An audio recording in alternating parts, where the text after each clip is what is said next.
Hello and welcome to Let's Talk About Money. Today I have Jennifer Manghisi with me and we are going to talk about something that you definitely need to hear about.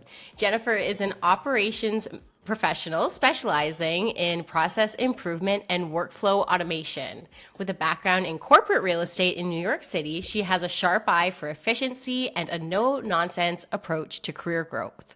And we all need that. Jennifer is also the host of the Career Myths podcast, where she debunks workplace misconceptions and challenges the status quo. I feel like I am in good company here, Jennifer. Thank you for coming on Let's Talk About Money. Thank you for having me. Absolutely. So today we're going to talk about something that is dear to my heart and something that I wish I knew more about. We're going to talk about salary negotiation, specifically from a female perspective in the workplace. Can you tell me your experience with what you see typically with women in the workplace trying to negotiate their salaries? Well, yes, typically what I see is that they don't negotiate their salaries at all. And, I don't know if it's something with the female thought there that, oh, I shouldn't be asking for more, or I can't, if somebody's going to be upset with me if I ask for more, or, I'm really pushing my limits, I'm pushing my bounds.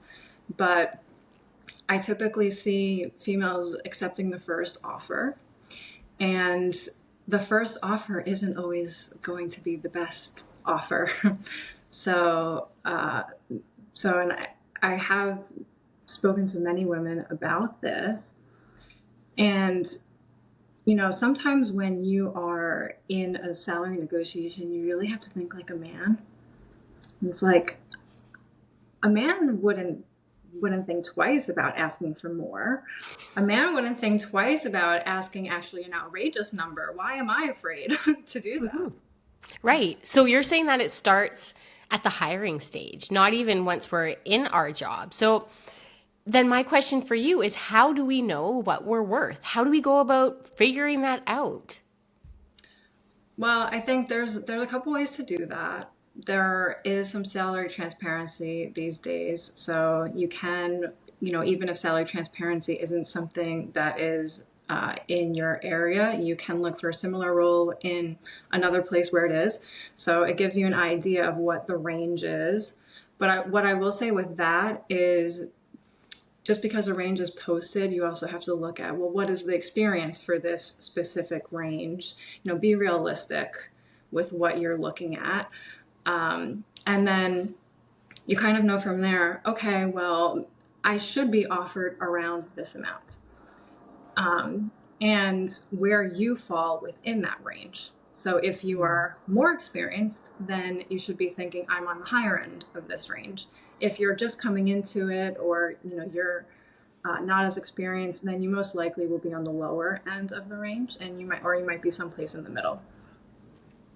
Okay, very interesting. So if I don't have access, say I'm very new in the career and I'm just starting out, are there things that we should be looking out for during the hiring process that are kind of like alarm bells, that should sound alarm bells in our mind for an employer who's trying to negotiate with us or who's trying to hire us? Because everything looks so shiny. And then I find about 18 months into employment, people start to think, oh, this might not be the right place for me. Or my growth is definitely going to be tamped out if I stay here. Are there things that we can look for, like during the interview process, that might show us that that might happen?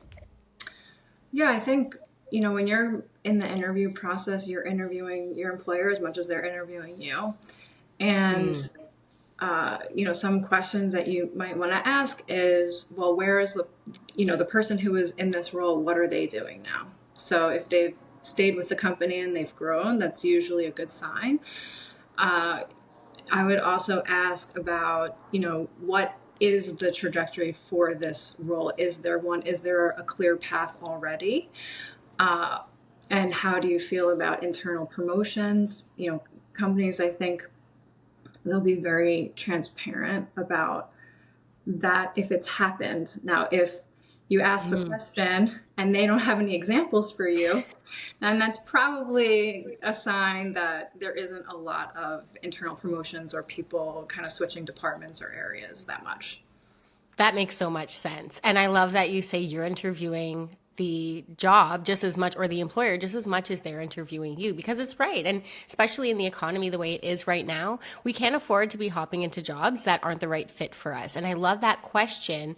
What is the person who was previously in this role doing now? That just said, that lends so much transparency to the whole process. So let's jump ahead a couple months. Now we're in this job, and what is the right time to start to bring up a salary negotiation? I mean, we usually have an annual review. Is that the first time you should be speaking about it?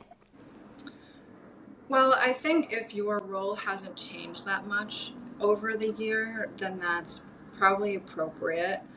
But if you have been taking on more responsibilities, if you have seen a shift in your role where you're doing a lot more or different work than what you were doing when you were hired, then and you have proven to be successful in doing that, then I think having that conversation earlier is certainly appropriate. Um, but what I will say is that usually companies have some kind of budget for whatever role people are in. So I have seen, people kind of going in and thinking, oh, I'm going to go and ask for more. And then they are turned down because of the way that they approach that conversation. So you really do have to have your facts there and what you have done over that period of time if it's going to be earlier than your annual review. But when you first started to take on more workload or responsibility, then I think that actually would have been the best place to ask your supervisor or whoever makes those decisions. Yeah, and of course hindsight is 2020, right? You think back and you think, "Oh my gosh, I was just trying to do a good job." And I think this is gendered, the good girl concept, right? I want to achieve. I'm going to get accolades for achieving, and oftentimes you do. You get those verbal accolades. You might get a social media shout out from the company. Yeah, that all feels good, but warm and fuzzies don't pay the bills. So, and then also, I just want to mention here that taking on more work can be part of your role, but then also in the workplace, women end up taking on more work just generally, and it's okay to say no to that. Things like cleaning the staff room or putting on the staff parties, all this unpaid work, that is actually not your job, and you don't have to do it. If it's something you love to do, great. Be a community member in your workplace, but these are things that are often put on women that don't have to be, and you don't have to say yes to them. But let's get back to the salary part. When we start to realize that we're taking on more work that's outside of the scope of our role that we had been told when we were hired, how do we bring up that conversation? Because I know there's so much anxiety around that for women, maybe men too, but I know specifically the women I talk to in my social circle, they think, they're just going to hate me. They're going to be mad at me, and all these feelings come up, right? How do we professionally broach that conversation? I think you have to think about it from the perspective of, well, what does this extra workload mean for me? So is it more tasks? Because if it's more tasks, then that isn't a higher level of what you're doing. It isn't, bringing you up to a supervisory role if you're not in a supervisory role. And that those are the kinds of additions that would, I think, automatically prompt some kind of salary increase. Now, if it's you're just your workload literally just is growing, so more of what you already do, then my thought would be a salary negotiation probably isn't going to work, and you might want to actually give the feedback like, I just don't have the capacity to take on more of what I'm already doing. So if I take on this additional, then I probably need to let go of something else. And I think that that's fair for all involved. I think that's the best way forward. So let's talk about then for companies who don't have salary transparency or pay transparency.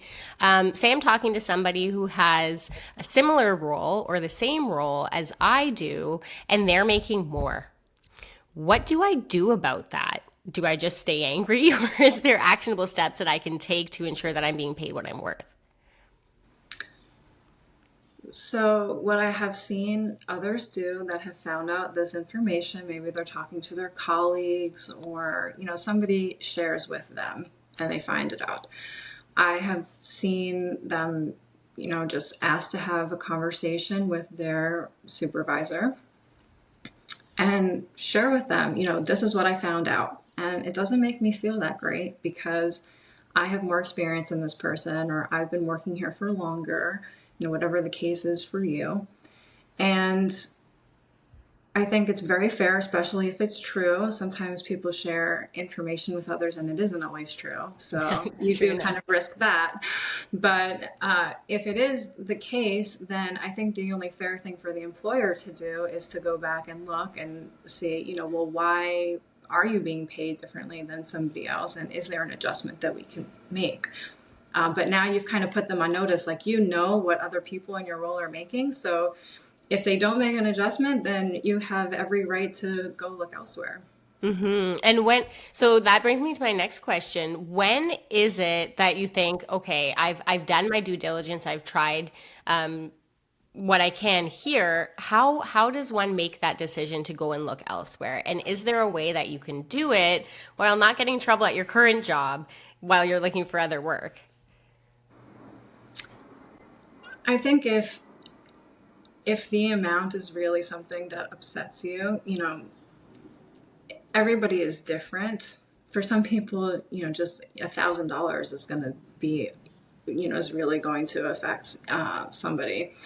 So I mean, I think if you've gone to your supervisor and they're really not giving you the response that you're hoping for, and they don't really say, like, I will talk to the powers that be and see how we can make this right, or let me look into this and I will get back to you, and they don't get back to you, like they don't stick to that, then I definitely would start looking. It's not the best situation to be in, but if you do start looking and you do love your job, and you are able to get another offer, then you can also use that as leverage. I mean, it really shouldn't get to that where you need to go look for another job, come back to your current place of employment, tell them that you have this offer. But if you do want to stay and they're not budging, then that is something else that you can try. And I think, yeah, you're completely right in saying that we shouldn't have to do that, but this is the world we live Sometimes, in. exactly. Yeah, sometimes we just have to make it happen, right? So many people in my audience, I speak to them about this, and they just say, "Well, I don't even know where to start. I don't know. They just have so much internalized stuff going on about asking for more." So I'm wondering if you can give us kind of an example of how to start that conversation with your boss or your HR manager or whoever you're speaking to. How do you walk into that conversation? What do you say? Well, I definitely think you need to have all of the information with you. So be prepared What because what is that information that you're going to want to have with you?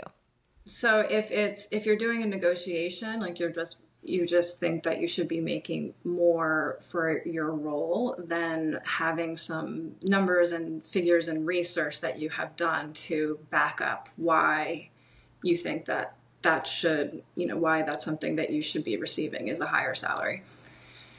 If it's if it's something that you found out about a colleague making more money than you, also, you want to know, well, how much more that is, having that information because you're probably going to be asked questions like, well, what do you think you should be making?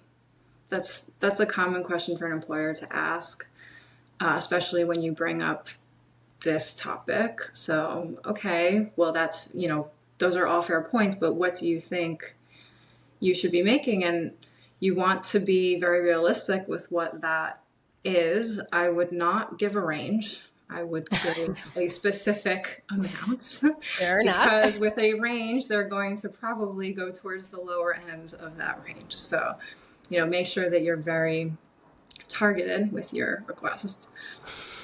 I think that is very good advice because, of course, you have to see it from the employer side too. And I think that's part of this discussion that's important. We can't just go, like, we have to have data. It can't just be dreams, right? Like, they're, at the end of the day, they care about their bottom line the same way that you care about your bottom line. So I think it's important, yeah, to respect that in negotiations. Excuse me.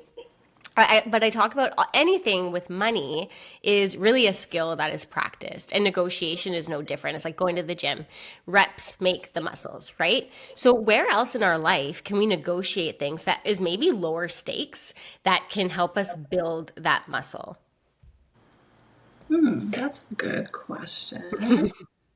So I've heard things like cell phone bills. That's a really good low stakes way to begin. But I'm wondering if you've seen it, maybe even in the job, in the context of employment. Can we negotiate other things other than salary?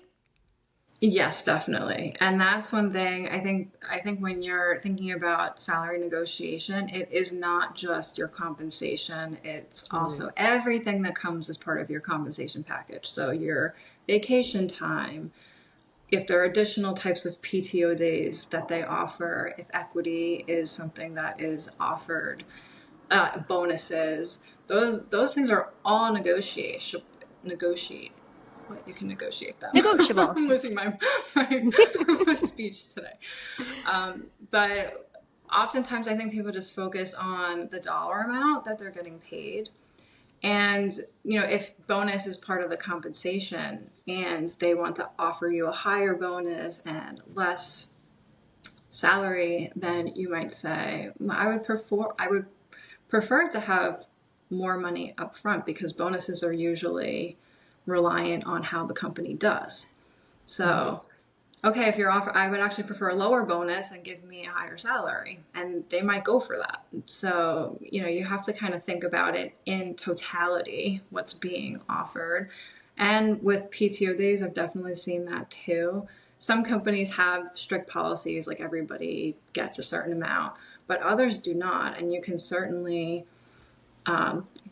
try to get more days. Absolutely. And that sentiment, you can certainly try. Why not try? I mean, I tell my You kids, don't know if you don't ask. that's the thing. You shoot for the moon, you land among the stars, you'll get something, or you'll get the answer that you know that they're not really amenable to negotiating. And that's also worth something.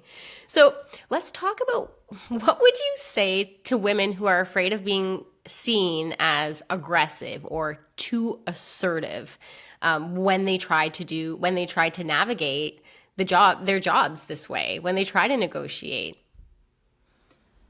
I think it's all about your approach. Mm. So if there's all this emotion that's built up, you find out some information, it's not sitting well with you, or you're looking in the market and you see, you know, people are getting more money for the same job that you do, and now you're like internalizing all of this stuff. Yeah. And then you just impulsively go do something that maybe isn't going to have the best result, then that's probably not going to give you what you are hoping for, I would say. And I know it can be tough. Sometimes these Hmm. things happen and you're just like, are you kidding me? Um, but work through all of that emotion first, I think, is the best way to approach it. You can kind of process your feelings and then break it down into facts, into information, kind of take the emotion out of it, and then figure out what your plan is going to be. But I would say Hmm. do not just go impulsively and do something without thinking about what the repercussions or unintended consequences could be. I think that is very sage advice because you want to really have it be a collaborative discussion versus a confrontation, which I've seen many times Well, in that's many why I'm facets. saying it. Yeah. Yeah, yeah, and I think we all have had that experience of finding something out and then acting impulsively, whether it be in the job, in your job or elsewhere, but taking a beat, and then, but even going further than that, then taking action and gathering the data. I really want to bring the conversation back to this because it's really, you can't argue with data. And if you have it in writing and you have it on a spreadsheet, like what can they say? It just gives you so much more strength. I think where sometimes we think that if we are louder and if our language is more aggressive, then they'll listen to us. But no, they want to see the numbers and they want to see how paying you more is going to get them more money as well, right? Exactly. Exactly. Because paying someone more to kind of appease them is maybe okay for a little while, but then if the productivity isn't there or they're not showing their value, then it's going to be a question like, well, why did we give this person more and now they're actually not performing or they're not, really holding up their end of the bargain here. And we don't live in the world where I say often, like, who do you think you are? Your employer doesn't care who you are because we live in a global world now. And with the onset of um, remote work, the job market is so competitive. I mean, I'm self-employed, so I can't pretend to understand what it feels like to be job searching right now, but it is competitive. So you have to be good and you have to show them why you're good. Absolutely. It's an employer's market right now. I mean, it certainly hasn't always been this way. Employees have had more power in that, but right now that isn't the case. So it is kind of a take it or leave it attitude that employers are having. So if you are, someone who is looking to negotiate your salary or have this tough conversation, then you definitely need to be prepared because right now, I think companies are also really looking at their bottom line. Absolutely. And that, I mean, that's how everything is decided. So, if you had one thing that you would like to impart on women, say 30 to 45 in the workplace, what do you really want them to hear about specifically when it comes to their salary? That that the first place that this all starts is when you're initially hired. So I know sometimes we might really need a job. You just might be desperate for a job and you really just want to take whatever is offered to you because you just want to start and get that income coming in. But take the time to really do your research, understand what it is someone in that role should be making, allow the employer to make the first offer. Sometimes there's different thoughts to that, but if they come to you and say, this is what we were thinking, and you have your information, like, well, I see that the role really should be making this, then they're automatically going to go back and say, okay, what can we offer them? Can we come up? Um, but it definitely starts there because wherever you start in an organization, you can only move up from that point. So every Exactly. promotion, every salary increase, all starts there. So I think it's the most important thing to be considering when you are looking for a new job. And I think it's wise not to be the one to be the first one to offer or to say this is what I want, because at the end of the day they have an idea of what you're worth already. They're sussing you out in the same way that you're sussing them out. And I've had this happen to me before as well, and I was told to, so I asked for the world and they said, oh, we will never come to an agreement. And I thought, you know what, that's okay. That's showing me that we are completely unaligned, and if you're not willing to negotiate with me, then that's why you wanted me to make the first offer. It was easy, right? So when we're trying to figure out how much we are worth, where can we go? Where in the online world is going to be helpful for us to find out what we should be paid? I think Glassdoor is a good place, but the only thing with that is I would look to see how many responses there have been for the role. If there's only one or two, it might be somebody who is super experienced, and so it might not give you a great place to look. But on LinkedIn, you can definitely look there to see positions and the ranges that they're being offered, and then speak to people in the industry, especially if you've worked in your industry for a long time. I'm assuming you have connections. So just ask around and see, what were you offered? I think people nowadays are pretty open with this kind of thing.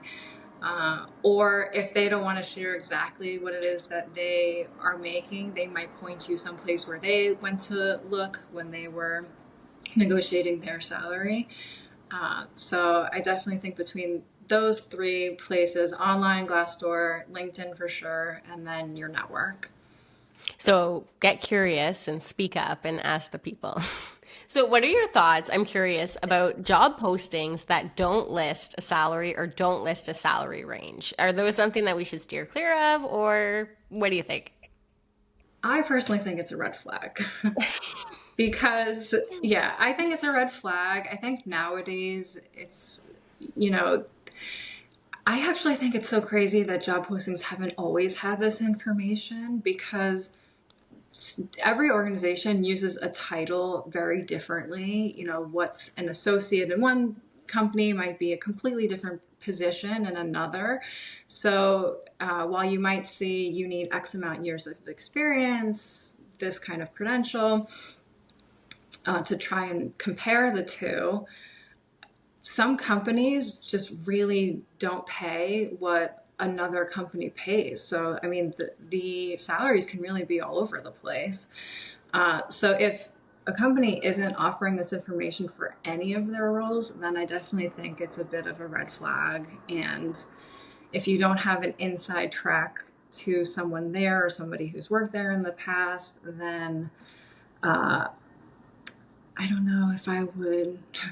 I I would completely apply. agree with you. It gives me the ick. It's like we're just, can we not pull back the curtain? It's like the same way I Because feel. yeah, because you could get through this process and then they give you this competitive offer that is not competitive at all, and you will have wasted all of your time And their time. and their time as well. And it, like you said, it's just not a good fit in the end. But you went through all of those steps just to find out that the offer was so off base from what you were thinking. Uh-huh. And not a smart financial play by the employer either, because their bottom line is being eaten up by all this time being wasted on the hiring process as well. I'm so glad you said that because I feel the same way. It's just I it think gives if me a you big ick, Yeah, I think if you're especially trying to attract top talent, that that part. having that listed there is a surefire way to get people interested. Absolutely. You need some bait. I agree. So we're coming to the end of the interview now. Tell me, how can my listeners get a hold of you if they want to chat with you more about salary negotiation or anything that we talked about on the podcast today? Yeah, sure. So I am on Instagram, Career Myths Podcast. You can find me there. I also am on Threads. I love the Threads community, so definitely check me out. Or you can visit my website, careermyths.com. There's a place to contact me there. So certainly reach out. Brilliant. We will put all of that in the show notes for you guys and definitely reach out to Jennifer. She is such a wealth of knowledge. And if anything resonated in this interview, please let her know. Thank you so much, Jennifer, for joining me today. Thank you so much for having me, Brianna. Absolutely.